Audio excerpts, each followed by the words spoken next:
Thank you all for coming to this Lok Satta Party event. Lok Satta Party has been primarily formed with the driving motivation that 21st century India cannot be governed by 19th century style politics. So we need to change the culture of politics, the kind of players that we have operating in our political sphere. That has been the single most driving motivation why Dr. JP founded Lok Satta as a party in 2006. Lok Satta as a movement has been around for more than 15 years now, but we felt that direct political intervention with a new kind of political culture and a new kind of citizen-centric, citizen-driven politics is what India requires to drive us into the 21st century. One of the basic motivations has been that we have to focus, because democracy is built on electoral choice, and we have to focus on improving the choices that are available to our citizens. And these choices have to come by involving citizens at the center of our electoral politics. So Lok Satta basically is trying to create a platform for citizens to engage actively in politics. We all have been citizens at large, have been participatory observers on the sidelines, and we need to engage actively and come to the center of our governance. And that's when we will make the existing political players as well as new political players emerge to play the rules of the game as they are supposed to play. If I were to take an analogy with cricket, because all of us are passionate about cricket in India, cricket is a 150 years old game. It was known as a gentleman's game. People, when they formed the rules of cricket, did not envisage that somebody would bowl underarm in Test cricket. Greg Chappell and Trevor Chappell did that, and after that rules had to be changed to discourage those players to play according to the rules as envisaged. And that's what Lok Satta Party is trying to do. We are trying to create a platform where within the political system, through direct political intervention, we will help to change the rules of the game to take India to the 21st century governance model that we all are craving for. I would like to spend a few minutes to talk about some of the specific aspects of Lok Satta's citizen-centric politics. As you all know, Lok Satta in its very name, in its very genes, and in our constitution, which we are very fanatic about, keeps the citizen at the center, people power at the center. Politicians are known as public servants, but that is only in name. Today, the way politics is played, you look at politicians as our masters, and we have to change that paradigm. So some of the constitutional principles that Lok Satta has put in place to create this platform for citizen-centric politics is one, guarantee of inner party democracy, because that is fundamental to the way the political culture can be changed. It's a membership-driven model. Members are free to voice their opinions. Members actually elect candidates. So it is a kind of a primary system that we are trying to put in place, where candidates are not selected by the whims and fancies of the party high command, or by dynastic politics, or by money bags, or by power over certain vote banks. We want to have members who are citizens across all walks of life, determining what their choices should be. Not only that, Lok Satta Party actually goes one step further. Primary elections are not held in closed door secret rooms. They are open processes. Lok Satta Party in Maharashtra has an independent election authority constituted by Justice Sri Krishna, former Supreme Court judge, Advocate A.L. Shende, reputed arbitration lawyer, and Dr. A.L. Sharda, who is a renowned social service activist and executive director of an NGO called Population First.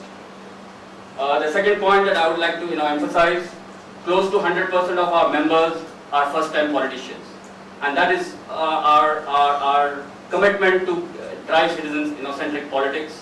Lok Satta has an electoral track record, as some of you already know.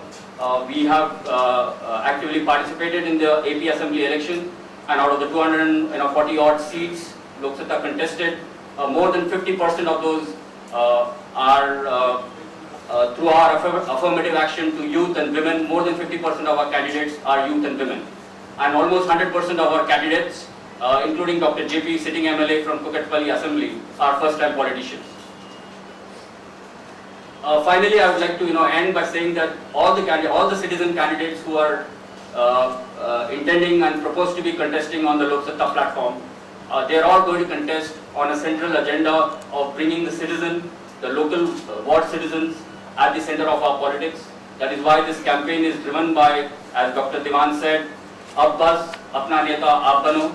We are going to fight for empowered ward committees with control over funds, functions and functionaries.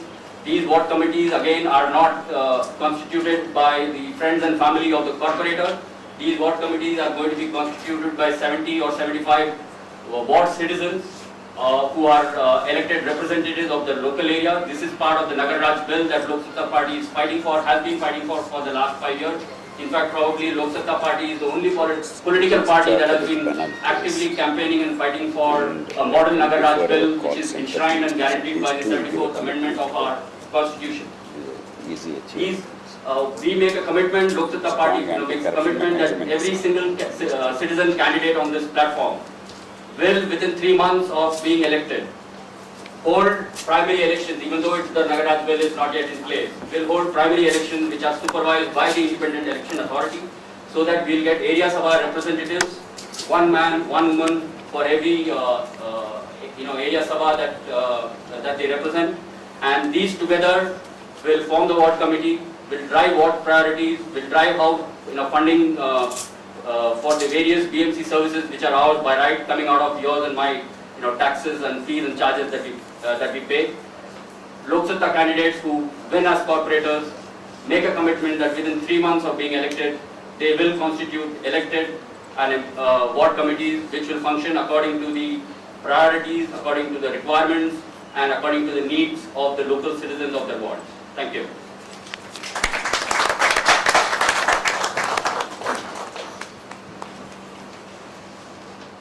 Thank you, Dr. Ram. I now introduce our chief guest, Shri YP Singh.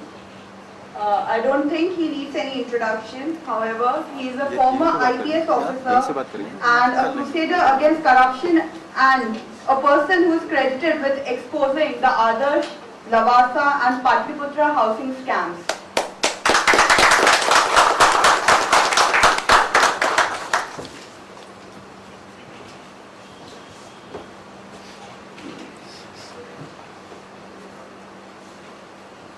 Distinguished guests, distinguished people at the dais and dear friends, Lok Satta initiative for the reforms in the country and for governance in the country, to be more specific, is enormously desirable.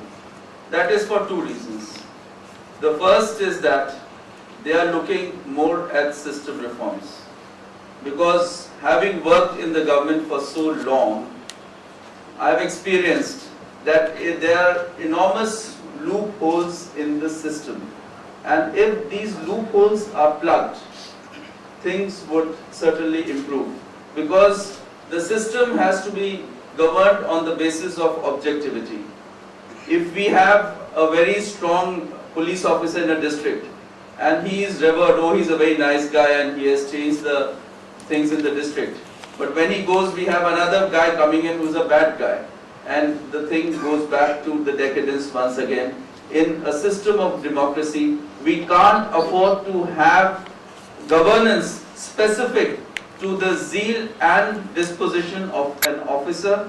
It has to be more objective, and that's why to have system reforms, objectivity is required, and if objectivity is there, whoever is the incumbent in critical positions, the standards of governance shall remain what it is at the desirable levels. That's number one. The second, which is very desirable, is that the quest to have the right people at the right places. I think one of the biggest, I wouldn't say it's really very distinct, but I would say that the agitation of Anna Hazare against corruption, that is very much required for the country, but that can provide no solution, because the modern systems of management do not go by the philosophy of punishing people, because by punishing people nothing can progress at all. You require such a system where there would be no chance to punish a person, because law, what Anna Hazare's Lokpal bill says, punish the corrupt guys, fine. But what it really doesn't stress upon is, are you promoting the good? Are you protecting the honest? If good guys have left the system, Dr. JB is one of them. Lots of people come to me saying, oh, you are a practicing lawyer and you have been an ex-cop. We are victims of police corruption. I say, when good guys are being decimated, when they are being kicked around, you are in slumber. And after good guys having left and bad guys having come in, you start complaining, oh, police are harassing me, police corruption is there. You have not done your duty as a citizen. So what is now more required? Because if you punish one corrupt guy, you have a Lokpal system, but he might get punished after destroying 1,000 people, maybe 5,000 people, 10,000 people he destroys, and maybe one of them can get punished, and that's where the Lokpal will come in. But if we have a system whereby honest people who go forward, then those 1,000, 5,000, 10,000 people, their lives will not be destroyed.